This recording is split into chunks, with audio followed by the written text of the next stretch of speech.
Esto es Cabildeo Digital.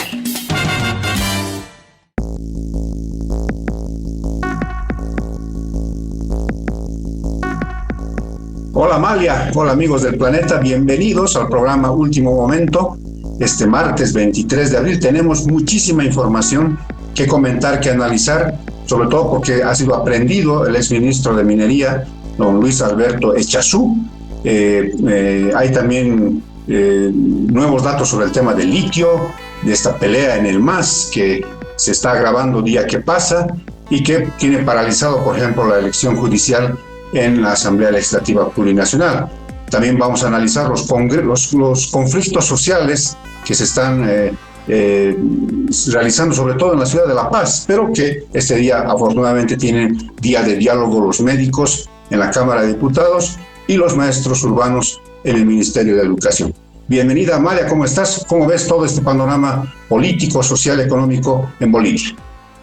Hola Cacho, hola amigos de Último Momento.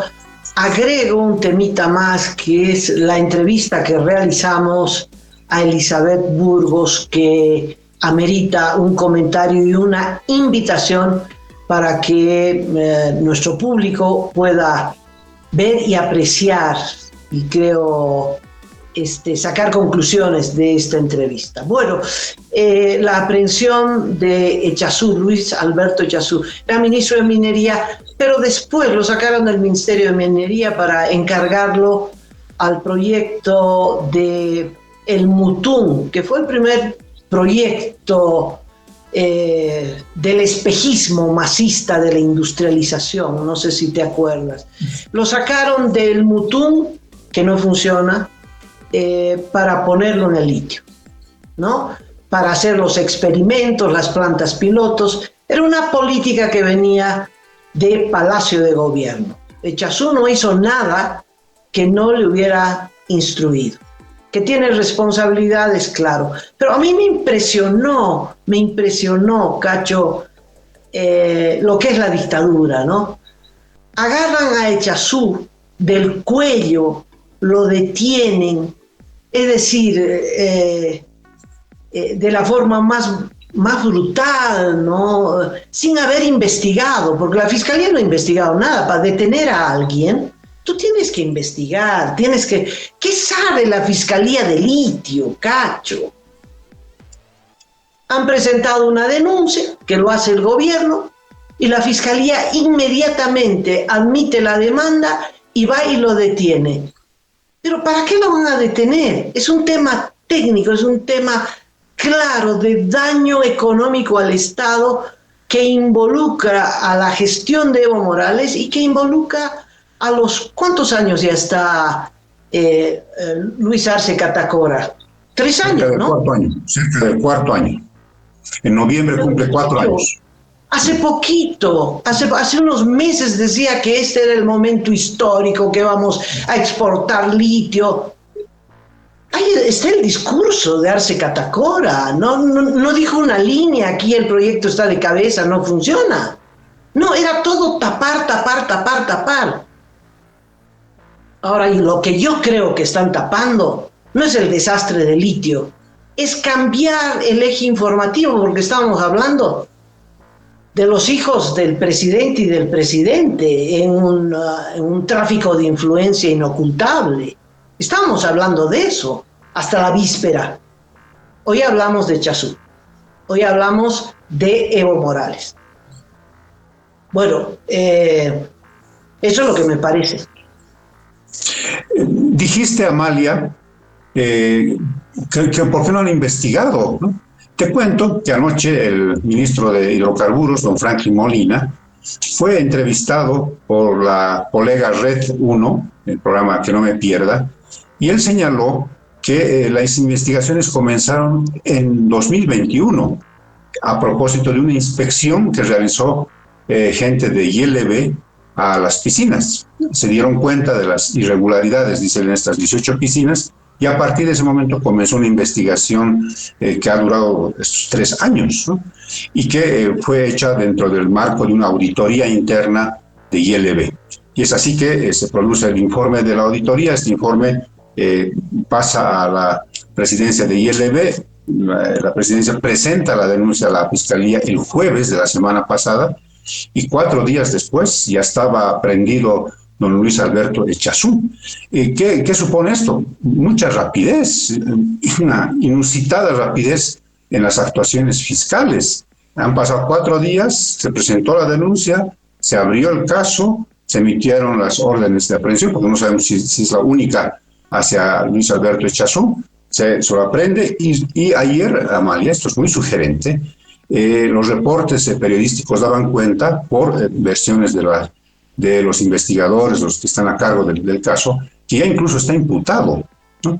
En un momento lo citaron, lo convocaron a declaración, pero parece que incluso ya está imputado y por tanto lo que va a acontecer en las próximas horas es la realización de la audiencia de medidas cautelares, que me imagino que por la edad que tiene Echazú, son 74 años, tal vez le den detención domiciliaria. Pero el mensaje ya está dado. El mensaje ya está dado, Amalia, y yo coincido plenamente contigo en que es un mensaje a Evo Morales y de alguna manera evitar que la otra investigación avance. Porque, déjame recordar esto, Amalia, por favor.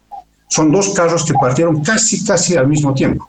Uno era la denuncia de el tráfico de influencias, todas estas cosas que se han sabido del hijo menor del presidente y en la Fiscalía General, y otro caso que era el tema de litio. Los dos prácticamente en tiempos tienen el mismo arranque. El segundo carro ha volado a 120 kilómetros por hora y tiene aprendido ahora al exministro de Minería. El otro carro ni ha partido. No se sabe si se ha creado una comisión de fiscales, si se ha derivado a una fiscalía departamental, si están analizando en estas famosas comisiones de análisis fiscales que ahora tiene la Fiscalía General del Estado, no se sabe. Y entonces, claro, ahí está el mensaje de decir, vamos a ir con todo, ¿no? Y encima si le pones el tema de las ejecuciones extrajudiciales, el tema del narcotráfico, el tema de estos trastornos de pedofilia, caramba, se está empezando a cerrar el cerco sobre Evo Morales, que ese es al fin el objetivo final de parte del arcismo. Eso es lo que puedo comentar a María. Este es el primer preso político del MAS. Cacho, está muy bien que el gobierno hubiera investigado desde el 2021. Si ya tenía sospecha, ¿para qué aceptaron la recepción de la planta de litio en el Salar de Uyuni sabiendo que no funcionaba? Porque no solamente es el problema de que no hay materia prima por el fracaso de las piscinas, porque acá hay una acusación de que 15 piscinas o algo así, muy pocas, no habrían sido impermeabilizadas. Bueno, ¿y el resto? ¿Y el resto por qué no funciona? ¿Por qué no reconocen que la metodología, que la tecnología está equivocada? Es crucial lo que estás diciendo, Amalia, por lo siguiente, porque comenzó la auditoría según el ministro de Hidrocarburos, palabra oficial en este tema, en 2021. Se hicieron, según el ministro, todas las investigaciones. Es más, él dijo que se tuvo que reconstruir información porque mucha de esta información se había perdido porque dejó de existir la gerencia de recursos evaporíticos a cargo de Luis Alberto Echazú. Entonces, es totalmente cierto lo que tú dices. Si descubrieron las irregularidades en estas 18 piscinas y había ya un proceso de auditoría, habrán convocado a Echazú, a los otros ex ejecutivos para decir por qué esta geomembrana tiene menos espesor que la que se decía en los términos de referencia, porque en un proceso de auditoría, Amalia, se presentan también descargos. Los señalados, los investigados, los sometidos a auditoría, tienen la posibilidad de presentar sus descargos. Incluso hay procesos para revocar alguna decisión interna de la auditoría. Bueno, es todo un procedimiento. ¿Habrá ocurrido esto? ¿No habrá ocurrido? Quizás calladitos han hecho la auditoría y salió luego la denuncia. Es muy sugerente, es muy raro, pero claro, tiene un contenido político que lo estamos discutiendo ahora, María. Cacho, eso en cuanto a la investigación interna. que la parte denunciada, la parte sospechosa, tiene derecho pues a la defensa en esa primera instancia también. Así es, así es. Pero la fiscalía, Cacho, el fiscal que no sabe nada de litio, que nunca ha visto nada, ni una foto, ¿cómo va a imputar a alguien a sola denuncia? No puede a sola denuncia aceptar una acusación. Escuche pues a la otra parte, convoque una comisión de expertos. Tienes que saber, a ver si la acusación tiene algún asidero. Nada, no hay derecho a la defensa. Y mucho me temo que no importan las canas de Luis Alberto Echazú, lo van a meter en cana, estará en San Pedro, Cachito, mucho tiempo, mucho tiempo.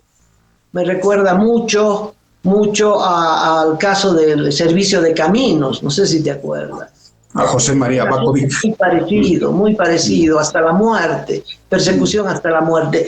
Y eso me lleva a un hecho histórico, Robespierre. Robespierre fue el revolucionario de la Revolución Francesa, el que puso la guillotina en la plaza de París, donde todas las tardes se reunían las señoras a tejer y a ver rodar cabezas, pero era literal. Todo aquel que era acusado de monárquico lo ponían en la guillotina y le cortaban la cabeza. Empezando por los reyes de Francia, ahí se acabó la monarquía y luego Robespierre empezó una persecución sañuda contra todo aquel que quisiera reinstalar el régimen monárquico, a todo acusado de ser colaborador de los monarcas, a la plaza y le cortaban la cabeza. Pero luego, pasado el tiempo, la cabeza que rodó fue también la de Robespierre. Marcis. Y aquí está pasando lo mismo. Mira, fue Evo Morales el que instaló la maquinaria, la guillotina judicial. Fue Evo Morales el que persiguió a todo aquel que quería perseguir, llevando hasta la muerte, ¿no? Llevando hasta la muerte esta persecución. Dos que han fallecido fruto de esta persecución judicial estando presos y otros que son sobrevivientes de esta persecución. Y Arce ha continuado con esa guillotina. Y ahora los Robespierre masistas están poniendo la cabeza en la guillotina. Eso es lo que se ve.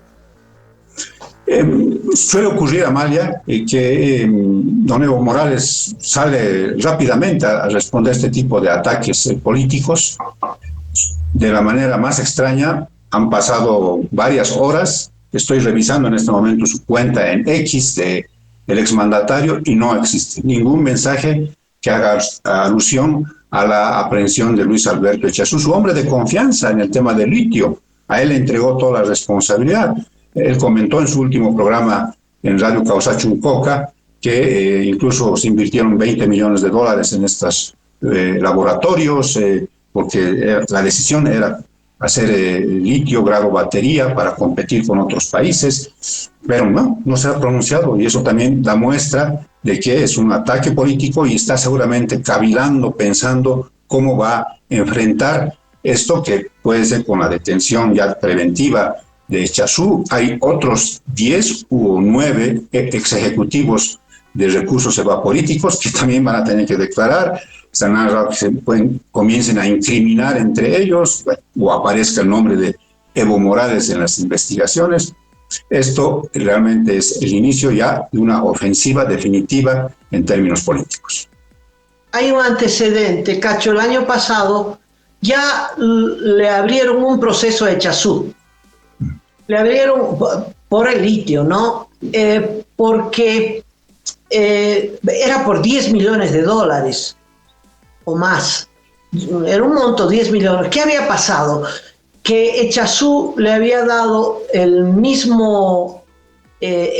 varios contratos, 3 o 4 contratos para la construcción de piscinas a una misma empresa. Esa era la acusación. Y ni bien fue acusado, aparecieron en conferencia de prensa Echazú y Evo Morales de manera conjunta. Evo Morales dándole un respaldo abierto y defendiendo el proyecto de litio, ¿no? de tal modo que hay ese antecedente. Evo Morales se va a pronunciar y va a salir en defensa de Chazún, no tengo la menor duda. Ahora, ¿cómo se tienen que hacer las cosas, Cachito? Tengo en mis manos una noticia que es de hoy, que viene de Chile. Qué pena tener que compararnos con Chile, ¿no? Chile está también probando una nueva tecnología de extracción de litio. Entonces, ¿qué ha hecho la Empresa Nacional de Minería de Chile, que es como la Conibol acá? Ha hecho una convocatoria internacional, se han presentado 30 empresas extranjeras que saben de litio, y de estas 30 empresas han seleccionado a 30 empresas de 12 países, dice la noticia, y de estas han seleccionado a 6 para que las 6 demuestren ante una comisión de expertos, no ante el fiscal, no ante personas que no tienen nada que ver, no, ante una comisión de expertos, ingenieros vinculados al litio, ¿cuál de ellas ofrece la mejor tecnología para la extracción de litio? Y de estas está una empresa francesa, otra australiana, entre las que han quedado al final de la competencia. Entonces, no hay forma de que Chile pierda. No hay forma de que pierda, ¿qué? 20 años, Cacho. No hay forma de que pierda 20 años en experimentación. No, van a escoger la mejor tecnología de extracción del litio y la van a aplicar. Así se hacen las cosas. ¿Por qué no aprendemos? No te digo de Estados Unidos, de China, no. De los vecinos, ¿no? De los vecinos. Bueno, eso era lo que te quería comentar.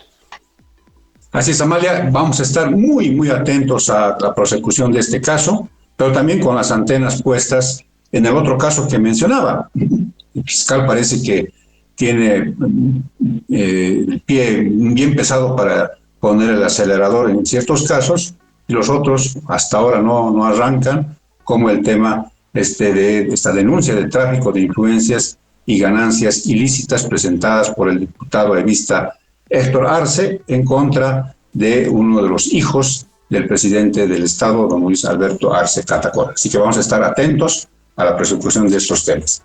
Cacho, si me permite, para rematar, no, yo no quiero pasar por alto este tema. La acusación es contra el hijo de Arce, pero es contra Arce, porque el que hace tráfico de influencias es el presidente del Estado plurinacional, es decir, ya es al más alto nivel, no hay un nivel más, este es el más alto. Es decir, ¿de qué se lo acusa? De haber, gracias a esa influencia, obtenido un crédito de una banca privada, haber comprado, ocultando cifras verdaderas, un predio de 2.000 hectáreas, haber quemado y chaqueado 200 hectáreas gracias a una llamada telefónica del presidente, haber obtenido gasolina en cantidades abundantes, cosa que el resto de los productores no pueden obtener, haber conseguido a EMAPA como mercado y además utilizar las vagonetas de ENDE. ¿Qué más? ¿Qué más, Cacho? ¿Qué más? Ahora sí, por favor. Bueno, con todos estos antecedentes, esperamos alguna noticia de la Fiscalía General del Estado. Si van a conformar una comisión de fiscales, si esto se va a investigar en alguna una fiscalía departamental concreta. ¿Qué va a ocurrir? Ya han pasado también sus buenos días, ¿no? No puede estar ad eternum la denuncia en manos de la Fiscalía General del Estado. Ahora sí cambiamos de tema para adentrarnos rápidamente al tema de los congresos del MAS. Por un lado, el arcismo ha ratificado al Congreso para el 3, 4 y 5 de mayo, prácticamente dentro de las próximas 2 semanas, en la ciudad del Alto, y Evo Morales y sus seguidores han postergado su Congreso por un mes, del 10 de junio al 10 de julio, y esto tiene que ser analizado por el Tribunal Supremo Electoral. El vocal Tawichi ha señalado que probablemente se reúna la sala plena del Tribunal Supremo Electoral este martes, aunque suele hacerlo los miércoles regularmente, y se va a pronunciar sobre esta nueva fecha que ha puesto el mismo para su Congreso. Me imagino que es ratificar su resolución en torno al Congreso del Racismo, que no ha cumplido los requisitos y por tanto puede realizarlo, pero no va a tener el acompañamiento oficial del CIFDE, que es la entidad que representa al Tribunal Supremo Electoral. Entonces ahí también hay una parte de la guerra interna, que es este tema de cómo se dilucida finalmente quién hace el Congreso, cómo se elige la nueva directiva y si esto deriva en la cancelación de la personería jurídica del MAS y PSP. A esto se suma lo que está ocurriendo en el Parlamento, porque las elecciones judiciales están paralizadas y mientras estén paralizadas, el presidente goza del apoyo y el respaldo del Poder Judicial a través de los magistrados prorrogados. Esa elección judicial no marcha ni atrás ni adelante. La comisión mixta dijo que a pesar de los amparos constitucionales masivos, ellos iban a seguir realizando su trabajo. Pero en relación a algunas demandas de amparo constitucional, hay una instrucción de paralizar el proceso y en otras demandas, que son muchas, les permiten continuar el proceso. Es decir, es un zafarrancho que tiene un solo objetivo: paralizar las elecciones judiciales. Y mientras tanto, los prorrogados batiendo palmas porque se quedan, van a seguir en sus despachos, van a seguir impartiendo justicia de manera inconstitucional, de facto, en el país, y esa es otra manera de mostrarle a usted, amigo, usted, amiga, que nos está observando, que nos está siguiendo, cómo está avanzando esta dictadura de nuevo cuño, esto que catalogó muy bien Elizabeth Burgos como este totalitarismo constitucional, ¿no? Gobiernos que son dictatoriales, pero que tienen una especie de ropaje, un rosón constitucional democrático. Sí, bueno, ya que tocaste la entrevista con la señora Burgos, yo los invito a todos a escuchar esta entrevista, porque Elizabeth Burgos denuncia lo que ocurre en Venezuela, ¿no? La tortura, la persecución, todo el andamiaje que monta un régimen para perpetuarse. Y en ese andamiaje están las leyes que el propio régimen ejecuta, aprueba para dar esta imagen de legalidad, ¿no? En Cuba, por ejemplo, la pena de muerte, ¿no? Y cómo estas dictaduras han destrozado economías, someten a los pobres a mayor pobreza, ninguna posibilidad de salir de la ruina económica, y aplican la represión para contener esa protesta popular. Y parte de eso es el fraude electoral, porque necesitan un ropaje aparente, ¿no?, de legalidad, y se legitiman con unas elecciones fraudulentas. Entonces la pregunta a Elizabeth Burgos, venezolana, estudiosa, en fin, parte de la oposición venezolana, eje de la campaña internacional en Europa, la pregunta es: ¿hay alguna posibilidad en las elecciones de julio próximo en Venezuela de derrotar vía elecciones al régimen de Maduro? Pues vean la entrevista, eso es muy importante. Y la segunda parte de la entrevista es el testimonio de ella, que conoce mucho Bolivia, que conoce Bolivia desde 1964, imagínense cuánto, que estuvo acá metida en la guerrilla del Che Guevara, era la compañera de Regis Debray, se tuvo que casar en la cárcel de Camiri, en fin, esa historia apasionante también nos las cuenta en esta entrevista. Todos invitados a verla. Está ya en los canales YouTube tanto de Datapolis como de Cabildeo Digital. Es impresionante, 60 años, ella con su testimonio sobre Bolivia, tremendamente lúcida, perfectamente maneja los detalles, nombres, circunstancias. Realmente, amigos, amigas, es un placer, es un verdadero placer verlas hablar, conversar sobre estos temas históricos a Elizabeth Burgos con Amalia Pams. Realmente es un placer. Les invitamos, por favor, a que sigan esta entrevista. Cambiamos de tema, Amalia, porque hoy hay día de diálogos en los conflictos sociales en nuestro país. Los maestros urbanos que ayer protagonizaron una marcha y fueron gasificados por los policías. El dirigente máximo del magisterio urbano, don Patricio Molina, muy preocupado anoche, reportó 3 heridos, uno de ellos un profesor muy grave, aparentemente le llegó la cápsula de gas en pleno ojo, tiene el ojo derecho comprometido, iba a ser operado anoche mismo, no sabemos los resultados de esa intervención, pero estaba muy preocupado por la hazaña, por la dureza con la que se están portando los policías al reprimir estas marchas sociales. Están disparando, según Patricio Molina, al cuerpo, están apuntando a la cabeza con las granadas de gas, no están lanzando, digamos, al aire o a la parte de atrás para que el gas luego se vaya contra los manifestantes, no, están apuntando, según el profesor Patricio Molina, contra las humanidades de los manifestantes, y esto es grave. Pero, pese a eso, van a dialogar esta tarde con el ministro de Educación para ver si encuentran respuestas a sus demandas, y en la mañana tienen programado el bloqueo de las 1000 esquinas, se van a hacer sentir nuevamente en las calles de La Paz, buscando que se les atienda con el tema de la entrega de nuevos ítems que hasta ahora no les cumple el Ministerio de Educación, y también se han sumado al pedido de una jubilación digna, una jubilación con el 100% del salario con el que terminan sus carreras en el magisterio. Sí, La Paz no tiene salida. ¿Qué sector, ya sea local o del interior o de provincias, no viene a tomar La Paz? Y los que habitamos en esta ciudad, ínclica ciudad, pues estamos en condición de rehenes permanentes, ¿no?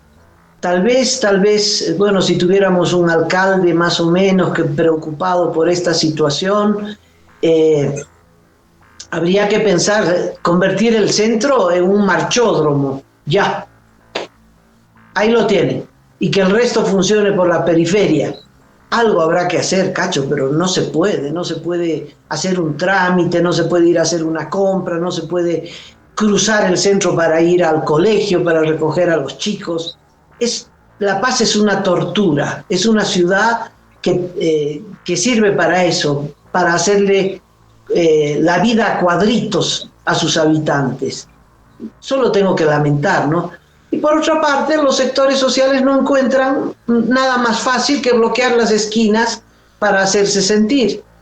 Mira, los municipales estuvieron 5 días tomando la ciudad. Ahí no salió la policía, como era contra el alcalde, que sigan. ¿En qué habrá quedado ese conflicto, Cacho?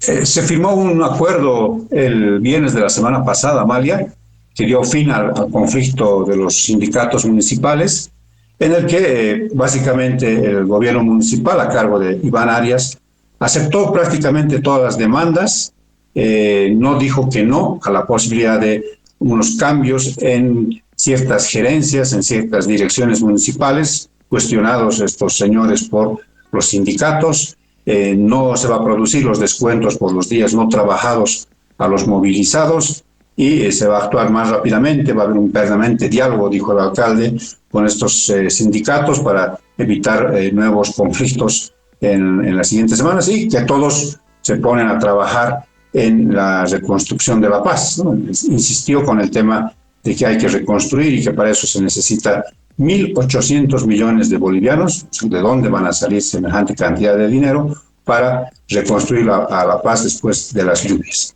Pero la buena noticia, Amalia, viene de parte del sector médico, del sector de salud, que han suspendido, han dicho que le hacen un cuarto intermedio en el anunciado paro de 4 días que iba a comenzar este jueves, viernes, y luego se iba a trasladar a lunes y martes de la siguiente semana. Esto queda en veremos, porque esta tarde se activa la mesa de técnica con la Cámara de Diputados. Van a comenzar a dialogar sobre la posibilidad de sacar del proyecto de ley 035 esta disposición que da pie a la jubilación forzosa a partir de los 65 años. Entonces, de manera dialogada, quizás encuentren ahí una salida. Si no, los médicos también volverán a las calles con sus movilizaciones y eventualmente con paralizaciones de los servicios.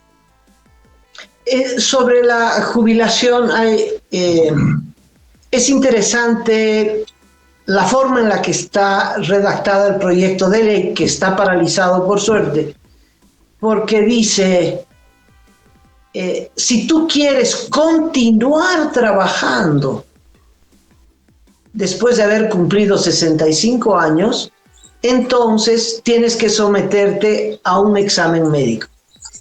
No es que de tal modo que a los 65 años estás fuera, por eso es obligatorio, estás fuera. Si quieres continuar trabajando, al médico del gobierno, aunque dice puede ser otro médico, a ver si te aceptan que tu médico diga que estás en perfectas condiciones. Por eso es obligatorio, ¿no? Espero que lo modifiquen y que no aprueben. Hay un estudio que dice que Bolivia es el país con el mayor número de trabajadores, porcentualmente hablando, mayores de 65 años. Y esto tiene que ver, Cacho, con la situación económica del país. Los que hemos tenido el privilegio de tener, porque en Bolivia es un privilegio tener un trabajo asalariado, un trabajo de calidad, por la jubilación tú prolongas tu estadía en el trabajo lo más que puedes, hasta los 80 años si puedes, porque cuando te jubilan te dan una parte muy pequeña de tu salario, 30, 40%, pero con mucho éxito. Y el resto de los trabajadores que no ha tenido un trabajo de asalariado, tienen que trabajar hasta la muerte. El día que se muere tiene que ir tempranito a trabajar, porque si no, ¿de qué come? ¿No? El bono dignidad, en fin, son 200 bolivianos o 300 para aquel que no tiene renta. Con 300 bolivianos, obvio que no vives, ¿no? Entonces hay que trabajar hasta que uno esté con una pata en el cajón. Sí, Amalia, es realmente muy penoso lo que sucede en nuestro país y claro, se ha querido también instalar una pelea entre generaciones, entre los jóvenes que están saliendo de las universidades, están por ingresar al mundo laboral, con los, entre comillas, viejos que están obstaculizando el ingreso de los jóvenes al mercado laboral en nuestro país. Hay otra buena noticia, ¿verdad? Adelante, Amalia, adelante. Vinculado a lo anterior, no tiene que ver con la jubilación, pero sí con los conflictos sociales. Me escriben los trabajadores despedidos del municipio de Cobija Pando.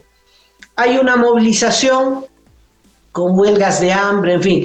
La alcaldesa despidió a un montón de trabajadores, pero no les ha pagado indemnización, no les pagó nada. Y además, sueldos que les debe de muchos meses tampoco les paga. Y esto es muy grave, ¿no? Seguramente hace a la situación financiera de la alcaldía de Cobija, pero los trabajadores, ¿por qué tienen que pagar el pato, no? Y en consecuencia ha habido una huelga de hambre prolongada, conflictos, movilizaciones, y ¿sabes qué? No los escuchan, Cacho, no los escuchan. Por eso me han pedido mencionar este conflicto, porque a ver si tiene alguna repercusión y alguien se acuerda de ellos. Señora Ana Lucia Reis, alcaldesa de Cobija, del departamento de Pando, sería bueno que atienda estas demandas. Es probable que no necesiten pagarse indemnizaciones porque son funcionarios públicos, no están dentro de esta Ley General del Trabajo, sino como funcionarios públicos. Pero si hay deudas de sueldos no cancelados, hay que cumplir. Yo me acuerdo de unas declaraciones de la alcaldesa que dijo, después de semejante inundación, que se iba a reunir con personeros del gobierno para también recibir ayuda económica, para reponerse del mal momento que vivió Cobija. Seguramente una parte de esos recursos bien podrían ir a resolver estos temas de gente que tiene también su familia, gente que ha trabajado, gente que se le debe los sueldos, y gente que tiene que cumplir con los pagos de luz, de gas, de tantas cosas, y que seguramente la están pasando feo en este momento, después de semejante inundación en Cobija. ¿Tenías otro tema? Sí, Amalia, quizás ya para cerrar el programa, es una buena noticia porque la ministra de Salud, doña María René Castro, ha anunciado la llegada de un primer lote de vacunas contra la influenza. Esto es muy importante, son 1,8 millones de dosis de vacunas, de las cuales un poquito más de 376,000 dosis van a ser destinadas a los pequeñitos, a niños de entre 6 meses a 23 meses. Y entonces, usted, mamá o papá que nos está observando, no deje de acudir a los centros de salud para hacer vacunar a los niños, pero también hay vacunas, 1,4 millones para adultos. Tratemos de contrarrestar lo que puede ser una nueva ola, porque el frío recién está comenzando en nuestro país, y entonces ya están las vacunas a disposición, y esto van a ser derivados a los gobiernos municipales y a las gobernaciones a través de los sedes para que se aplique una campaña masiva de vacunación. Y con esa información cerramos esta edición de Último Momento. Ha un gusto compartir este tiempo contigo, Cacho, y con todos los amigos que nos siguen. Un abrazo cordial y será hasta mañana. No dejen de ver la entrevista a Elizabeth Burgos porque está fascinante. Hasta mañana, María. Hasta mañana.